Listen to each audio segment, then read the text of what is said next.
This episode's called Heaven and Earth. It's written by Luke Scalhouse, a very talented writer. Heaven and Earth refers to a line that Jamie tells Fergus. You would move heaven and earth. You would risk arrest and death. Even hell.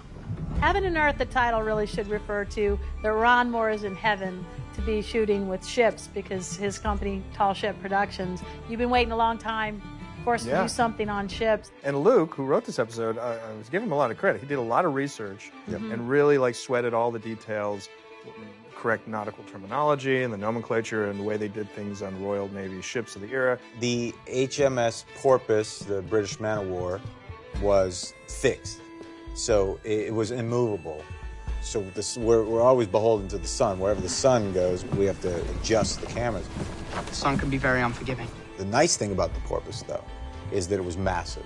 It was built on a scale of an actual British man-of-war. There's 74 cannon, is 5 times the size as the Artemis, and it's really cool.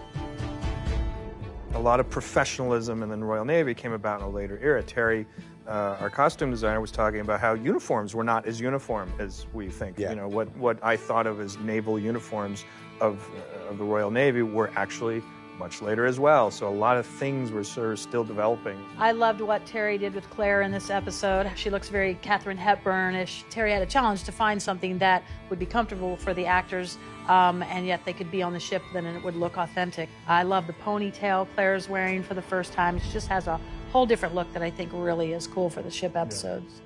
In the burial at sea, we researched quite extensively, and we built a platform up, and we put dummies in with weighted cannonball. We did exactly what you would do. We sewed them up, so they were completely authentic. We had a deep tank, and we got the camera underneath.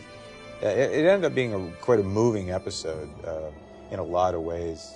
Elias, I think when he dies, I just dare you not to cry during that moment. Kat gives such a wonderful performance, as does the actor who played young Elias. The rabbit's foot, it goes right along with the theme that we're playing, that this is somehow tied to Brianna in a way. It could have been any talisman we chose, but we chose rabbit's foot because it kept the theme going of the rabbit from Culloden to the bunny in the crib. And you touch it through the season, and then when it'll finally pay off. But there's something nice when we plan it out like that and it comes to fruition.